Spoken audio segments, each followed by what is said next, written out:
What's going on, guys? Sticks here with the Token Minorities, bringing you the third and final part of the second installment of Scumbag Week. If you have not checked out the first two parts, which were standard and expanded, I highly encourage you guys to check those out. And also, before I get into the deck, just a reminder that if you guys like this video or found it helpful, please leave a like, drop a comment, click that subscribe button. It helps us out a ton and lets us do more cool stuff for you guys. And as for the question of the day, like I've said in the other two videos, I'm just going to go very cookie cutter in the questions that I'm asking for the Scumbag Week videos, and that is, what is the deck in the Legacy format that is the most scumbaggy, that you either hate playing against the most or enjoy playing the most? For me, honestly, like, I really don't enjoy playing Disruption all that much just in itself. I mean, like, I'm not saying that it's not a good format at all, because I mean, it clearly, like, this is why I do Scumbag Week, is because it has such an undeniable influence and impact on the game that to not show any Disruption decks would be doing a disservice to the TCG community.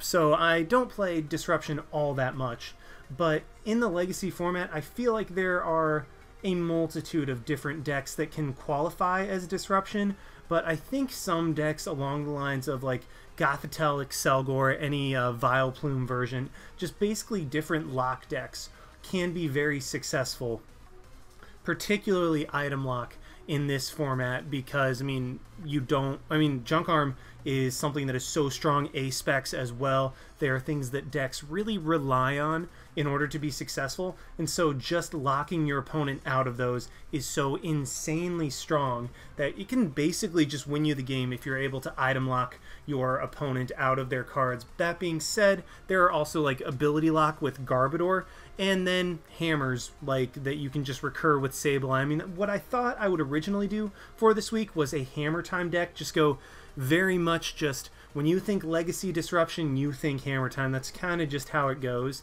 And so I thought about doing that, but instead this week I'm going to be bringing you a cool Disruption deck that I had been tinkering around with and eventually came up with this idea. So yeah, I guess I'll just jump right into the deck, but let me know what your guys' favorite or least favorite Disruption deck in the Legacy format is in the comment section down below. I'd actually really love to hear the types of Disruption decks that you guys have encountered, as it will help me make future Scumbag Week entries in the Legacy format.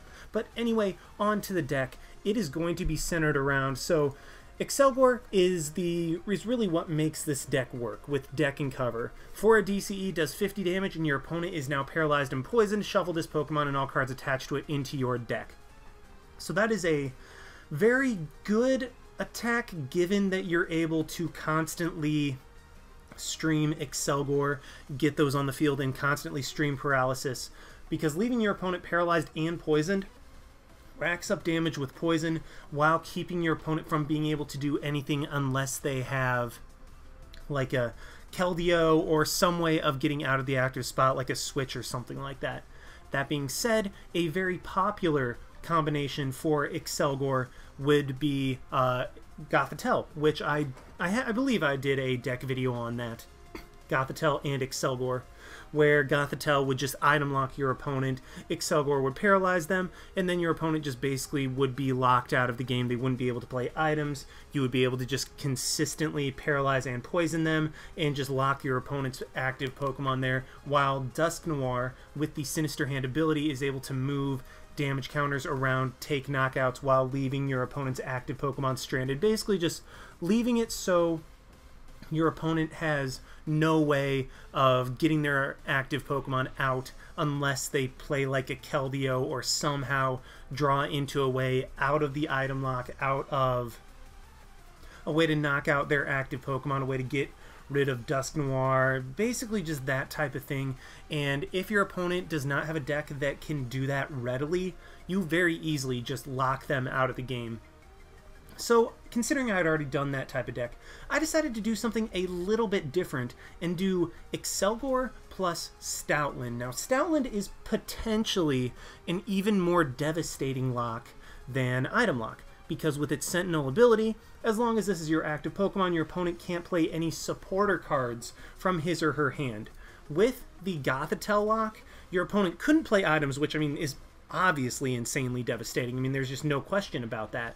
But they could still play supporters, which would potentially allow them to draw into one of the few outs that they have in the deck. With this deck, yes, you're letting your opponent play items, but it basically says, okay, your hand that you have right there, I hope you have everything you could want with it, because you're not going to be able to refresh your hand.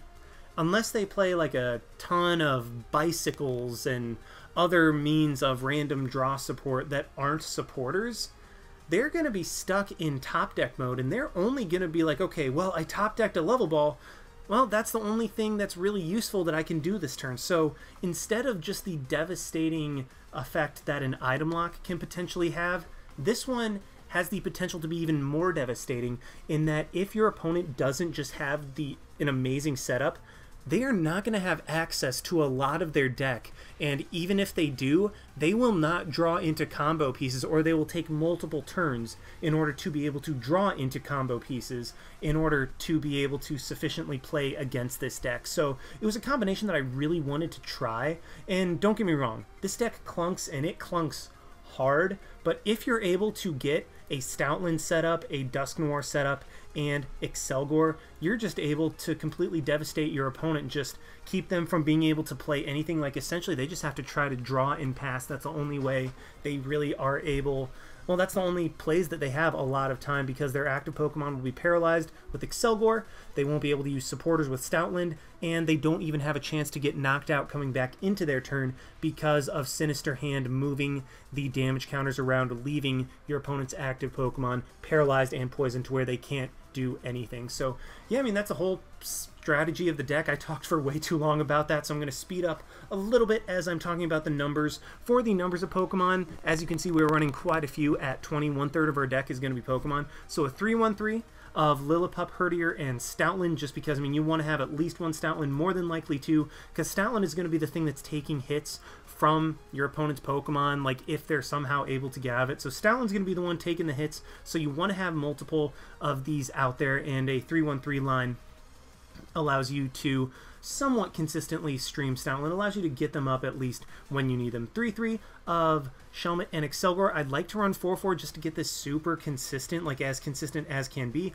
Unfortunately, there just wasn't room, so 3-3 actually is sufficient, just because, I mean, you're constantly recurring them. They're never really going to be taking hits unless you accidentally leave a Shelmet active, or your opponent catchers up a Shelmet. Just basically, they're never going to be in the active, so they're less likely to get knocked out, so you are able to get away with just a 3-3. 2-1-2 of Duskull through Dusknoir, because you only need one Dusknoir, and once you have Dusknoir up, that's essentially when the lock is happening. So having only one is not that big of a deal, and that's all you need for this deck to function. And finally, 2 Mew. Now, I could run a 4-4 and cut out the Mew completely, but the fact that Mew is a way of having a basic Pokemon that can use deck and cover means that I don't constantly have to stream evolutions, don't constantly have to have Shelmets on the board. If I have an Accelgor and a Mew, I have another turn to get another Shelmet down, because I can just attack with Mew, leave Accelgor on the board, and have another deck and cover for next turn. So Mew, highly, highly recommend in this deck. Next up, we have Computer Search, just because this deck relies on a lot. I mean, this deck completely relies on its setup. If it gets its setup, it's incredibly devastating, but if it doesn't get its setup, then you're screwed. Like, you basically just don't have a lot that you can do. Yeah, you can deck and cover, but your opponent will just overwhelm you if they're not locked out, and they can play, like, switching cards and stuff like that. So Computer Search gets you that one puzzle piece that you need in order to complete combos, particularly because this deck is so reliant on Rare Candy. 2 Junk Arms to be able to reuse anything that we throw into the discard pile. 4 Level Ball and 2 Ultra Ball as the means of searching, because the majority of this deck is level ballable. The only things that are not are Mew, Stoutland, and Dusknoir, but the important ones like Lillipup, Shelmet, Accelgor, Duskull are able to be sought out with Level Ball, and especially later in the game when you're wanting to search out that Accelgor. Just being able to Junk Arm for a Level Ball and only have to discard 2 cards in order to get an Accelgor is very, very nice and necessary. 2 Random Receivers, just because this deck, like I said, it clunks out a lot, so being able to turn a Junk Arm into a supporter is potentially game-saving, because if you don't draw on a supporter, this deck has no means of drawing into cards apart from supporters. Like, it doesn't have... I mean, that's true for, like, a lot of decks, but I mean, like, it doesn't have a Smeargle to be able to get another supporter, it doesn't have Cleffa, it doesn't have any form of draw support other than just the supporters. So there's a pretty heavy line of supporters in this deck, and then also 2 Random Receiver just to turn Junk Arm into it, like I said. 3 Rare Candy I would run 4, but again, this deck is very low on space. But 3 Rare Candy plus Junk Arm is usually sufficient for getting Stoutland and Dusknoir set up. 1 Super Rod, I would like to run Sacred Ash, but unfortunately it's not in the Legacy format, so Super Rod is just our method of recursion of our Pokemon. 1 Switch just to get our big fat stuff out of there, like Stoutland has 3 retreat cost, Dusknoir has 3 retreat cost. Luckily, Accelgor has free, so that's pretty nice. But if we just have to put up a Stoutland and we don't have a Float Stone on it, we're able to just switch out of there and potentially dig for a Float Stone later. 1 Tool Scrapper, as Garbodor does kind of just shut this deck down, because, I mean, it knocks out 3 of the 4 lines of Pokemon that we have and the reliance that we have on those mons. So yeah, being able to Tool Scrapper away the Float Stone on Garbodor and potentially supporter lock them means that they hopefully won't be able to draw into their Junk Arms at all, or their Float Stones. 2 Ultra Ball, like I said. 2 Virbank. Now, this deck isn't super reliant on Virbank just because the poison, you're able to move that around with Dusknoir. However, Virbank does get a couple extra damage counters, which can be very nice with the math. 3/3/4 of N, Juniper, and Oak. Just, like I said, very heavy supporter line because this deck can clunk very hard, and so just having a supporter when you need it is basically what allows this deck to do well. If you have a supporter, this deck is going to do well. If you don't have a supporter, then this deck clunks hard. So there's that. 3 Float Stones, because, like I said, our stuff is fat, has a lot of retreat cost, and this way you can just deck and cover into Stoutland, free treat back into Accelgor, rinse and repeat, that whole type of thing. 2 Silver Bangles to boost the damage output, and then 4 DCE just because that is what the deck relies on. And I would like to point out that you can run Garbodor in this line. In fact, in my Gothitelle Accelgor deck, I did run Garbodor just because this deck kind of sort of auto-loses to Virizion. But in my testing with a line of Garbodor, that just made this already inconsistent deck even more inconsistent. So I was like, you know what? I'm just going to take the L to Virizion and just go with it. So, yeah, that is the deck. I have talked for way too long. Let's just go ahead and see this deck in action. Alrighty, here we are in another game against Henry, and I would like to point out that we have played a couple games before this where he bodied the absolute crap out of me. Basically, I mean, it was like I had a very promising setup, and then it just kind of sort of died. I mean, this hand, well, this is a very promising setup as well that also has the potential to be a huge clunker. But yeah, I mean, in the other games, started off well, but then I just drew dead and couldn't draw out of it. So, I mean, he's currently on a 2 or 3 game winning streak against me. Let's see if we can turn that around. And, well, it's not a great start, but, I mean, if somehow I can top deck a supporter, this will turn from a good start with high potential into a phenomenal start. So, I mean, this is, like, I mean, honestly, if you had told me turn 1 that I would have 2 Shelmets out, a Lillipup, and a Duskull with an Accelgor, Rare Candy, and Stoutland in my hand, I would take that every single day of the week. But I just have to get a supporter, and this is tricky, because this is a very good hand. But what I think I'm going to do is give him a turn. Actually, no, I'm not going to give him a turn of supporters. I'm going to evolve, hold off on playing my computer search, because right now I have him under supporter lock. And yes, he can hit me, yes, he can get set up, and I won't be able to deck and cover, I'm not getting damage on board. But right now, I'm in a good spot, and he has to respond, he has to work around the supporter lock. Meanwhile, next turn, I will be able to computer search for a Juniper to get a fresh hand of 7. So, yeah, I mean, this is turning into a good start. Like, I'm good with this. I think I can definitely roll with this. Unfortunately, he is getting a solid start off, as well as he does have 2 Gabite. By turn 2, he's able to Dragon Claw, get a bunch of stuff going, and ooh, yeah, I mean, I don't want to necessarily attack into a Gabite because he'll be able to evolve out of it, but once he gets a Garchomp, then I will be able to... Once he gets a Garchomp, I'm going to be able to lock that thing in the active spot unless he has a switch and go from there. So it's Juniper, get a fresh hand, and oh wow, this is... Quite honestly, this is beautiful, and it would be even more beautiful if I had a... Yeah, it'd be more beautiful if I had a Float Stone. But what I'm going to do is just advance with my setup. He doesn't have anything much going right... Oh, okay. He doesn't have...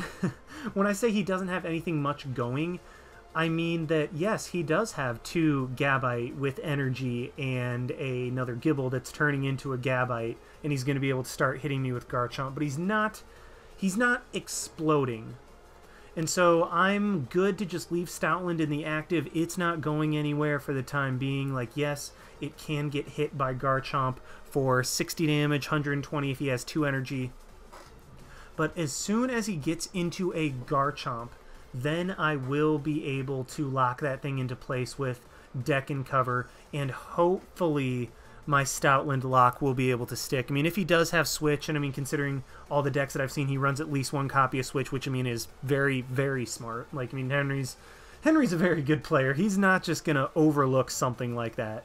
So, just as long as I can avoid the switch or avoid it in necessary situations, I should be in a good spot. So, I mean, I said that he doesn't have a lot going, but he has 2 Garchomps, a Gabite, and a Swablu already going. So this'll be interesting. He plays down the Silver Mirror, probably just playing it out of his hand in case I N him. That's a good play in order to thin out the possibilities. And ooh.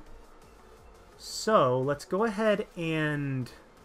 Dusknoir. This is nice. DCE up the Shelmet and then N. So, I mean, actually, that's immediately coming back to help him. And, oh, there it is. This is actually... Wow, this is glorious. So, like I was saying, in the first couple games that he and I played, at this point, like, I would be able to get a supporter, and then I would just draw dead into it. I would not be drawing as insanely as I am. So I will 1000% admit I'm getting very lucky right now. Like, the setup that I'm getting, the draws that I'm getting are very lucky. So I'm obviously going to roll with it. Let's go ahead and Deck and Cover the Garchomp, paralyze and poison that thing. I now have a Float Stone on a Stoutland.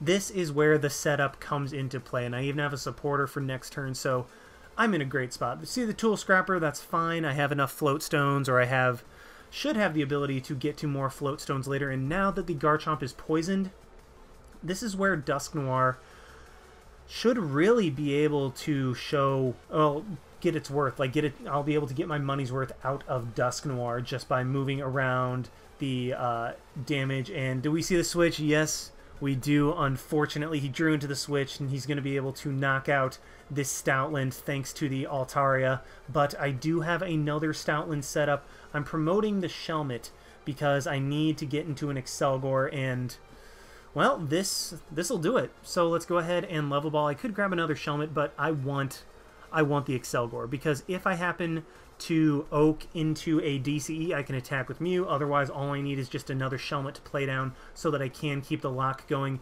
And I would have liked to have had a Float Stone, but the switch in my hand is actually just as good, because what I'm going to be able to do is Deck and Cover. I have another Shelmet down, so I can keep the lock going next turn by drawing into an Accelgor. I can attack with Mew or the Accelgor, probably with Mew, just because, I mean, that's the thing that I'm going to be using. And then let's go ahead and Deck and Cover. I will also get more damage on the board with the Virbank City Gym. And here we go. So Stoutland's coming up, doesn't have a Float Stone, but I do have a switch. I will be able to play out of it this coming turn. And now with the Virbank, with the poison, damage is going to start racking up. How do I send a little emoji? Oh, there it is. Okay. So I actually don't use it all that much. I think I've disabled the chat in my general ladder games just because, I mean, that was a thing that I did a long time ago when you could actually type to your opponent. So I'm not used to it, but he's not able to draw out of it, and this is fantastic, because what I'm going to do, let's go ahead and switch into the Shelmet. Let's switch into it because, I mean, Accelgor has free retreat. That's the best option, and I want to be able to go ahead and do that. And, ooh, So this is nice. I need... Unfortunately, I didn't draw into a DCE. But what I can do... I think there's enough energy... I think there's enough damage on board to where I'm going to be able to get into my prizes, but unfortunately... I say unfortunately none of my DCEs are prized, which, I mean, 99% of the time I'm like, oh, none of my DCEs are prized, that's the best possible outcome. But, yeah, in this case I would have liked one of my DCEs to be prized because I didn't draw into it, so I unfortunately will not be able to get the lock, but what I can do... So he has 80 on the Gabite, and then there's 170 on board. Then Gible has 60. So what I can do, actually... Yeah, what I can do is actually take out both the Gabite and the Gible. Because Garchomps, as funny as this is to say, Garchomps are not what I'm worried about. I'm worried about him getting more Gibles and Gabites set up, because that's what is going to end up beating me, is of him evolving out of the... him evolving out of the Paralyzed Lock. But if he just has Garchomps, he can't evolve. And yes, even though these Garchomps will be the ones attacking, it's not that big of a deal because, I mean, I'll still be racking up the poison, I will still have the damage on board, and I'm going to take the knockout there, see what I draw into anything good. I mean, that's an Oak, that is always good. And you know what? Let's go ahead and take out the Gabite as well. Or the Gible. Sorry. Let's go ahead and take out the Gible as well, because that's something that can evolve into Gabite and start searching out some more mons. Because if I keep the supporter lock going, that means he can't search. And if he well, he can't dig. And if he can't dig, that means he can't find outs. And also, just having a Gible repeatedly Dragon Calling, getting the dragons out of the deck, increases the odds that he will be able to top deck into something that he can use to get out of the Stoutland lock. And that is not what I want. So I'm just going to go ahead and take out the Gible. Yes, his Garchomps will be able to attack, but I'm honestly not overly worried. So for the time being, I'm just going to retreat into my Stoutland, keep the supporter lock going while the poison racks up. Yeah, I'm going to take 120 damage at the most, and if he has a Hypnotoxic Laser, which I don't think he does, I mean, it's definitely something you can run, or he just has the switch, so that works too. But what I was saying, Hypnotoxic Laser is definitely something you can run in Fluffy Chomp, but it's not necessarily something that you have the room for. So he is getting rid of 2 Jirachis. I mean, I kind of wish he would have played that down. I kind of wish he would have made the very bad play and played those down, but unfortunately, I'm against somebody who is a smart and good player, so that kind of ruins taking advantage of bad plays, as he is going to stop, or he's going to limit the poison damage that is on board, and he's going to be able to Dragon Blade me for 120, meaning that a Mach Cut will be able to knock me out, but he actually gets rid of another Garchomp of his, so that's kind of funny. I top deck into a... Top deck into a Junk Arm. How can I take advantage of this? I think what I can do... So I have the Float Stone. How do I want to play this? So I think... Let's obviously play that. Get rid of the N and the Lillipup to grab a Level Ball. Yeah, do I want to do that? I think I want to grab a Level Ball, that way I can get another Accelgor up. Because, I mean, the only thing that's going to keep me from winning this game is be able to stream Accelgor.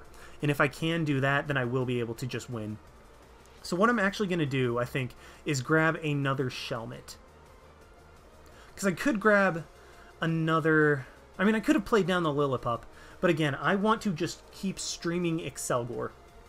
Yes, the supporter lock is very nice and is very necessary, but I think I should be good. And wow, I even draw into my Random Receiver. So what I'm going to do here, put back a line of Lillipup through Stoutland, and then retreat into Mew. Go ahead and put Mew back in the deck, just because, I mean, Mew doesn't... I mean, Mew lets me deck and cover, but, I mean, I can... If I don't have a Mew on board, I can deck and cover with an Accelgor. If I don't have an Accelgor on board, I cannot deck and cover with Mew. And also, Mew gives up 2 prizes, and I really don't want to give up 2 prizes at this point. So let's just go ahead and deck and cover with the Mew. Go into my Stoutland. If he does have the switch, or he somehow drew out of it, then then that's something I deal with. Like, I deal with that when it happens, if he happens to top deck into the switch. But I think my supporter lock should be taking its toll, which it is. He does just have to pass. That is very unfortunate.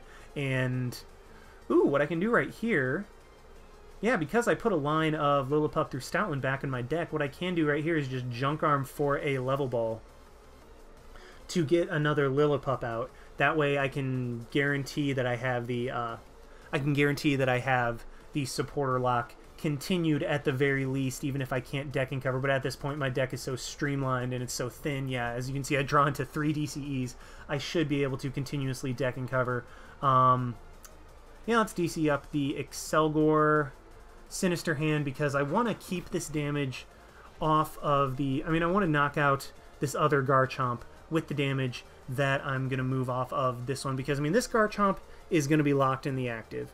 Like, I'm going to be able to deck and cover, keep it paralyzed, and I should be able to win the game off of that. So yeah, let's go ahead and get that damage, move it on to the other Garchomp to knock it out, and then just put this Garchomp in a position. And I believe that'll put it in the position where it'll get knocked out coming back into my turn, which means then I can just knock that out, and hopefully he doesn't draw into anything that would allow him to...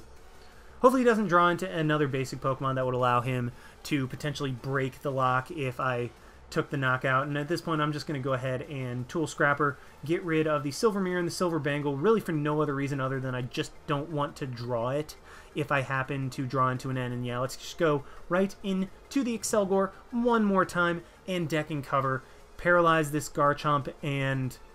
oh, whoops, it's going to be knocked out coming back into my turn. Oh well, I did the math kind of wrong on that. Let's just hope that he doesn't draw into a basic mon. What I wanted him to do was only have 10 HP coming back into my turn, but for whatever reason, I thought deck and cover did 40 instead of 50. So he will get knocked out, and luckily he does not play down another basic, so that's going to be the game. I have the DCE in my hand. I will be able to just throw that onto an Accelgor, and with Altaria only having 70 HP, deck and cover plus poison with the Virbank City Gym in play will be able to knock him out, and we are able to win the game off of that with the supporter lock provided by Stoutland and the paralysis provided by deck and cover. So first and foremost, I want to give Henry gigantic shout-outs. He and I played, I believe this was the 4th game we played, and he was just able to bear with me as I was trying to get this very, very clunky deck to work, as he was just, you know, bodying me left and right. And thank you so much for being somebody that I can play against in the Legacy format, get good matches for, I mean, the viewers. I mean, you guys are the whole reason I'm doing this, so I just want to give a huge shout-out to Henry, and if you guys feel so inclined, give him a shout-out, thanking him in the comment section down below. But I think I am going to call it right there. Unfortunately, it is a double exam week and also Scumbag week. I try to keep the videos a little bit shorter just because, I mean, I don't necessarily like being a scumbag, but I mean, still, it's a part of the metagame that is undeniably influential, and I would be doing a disservice as a Pokemon TCG YouTuber if I did not at least acknowledge disruption decks in one way or another. So yeah, that's going to be it, guys. This concludes the 2nd annual Scumbag Week. I hope you enjoyed or didn't enjoy as much as possible. Like, comment, subscribe, all that stuff. From now on, I'm going to be doing a lot less disruption, maybe again next year. But yeah, thank you again, and this is Styx signing out. Why not? See you guys.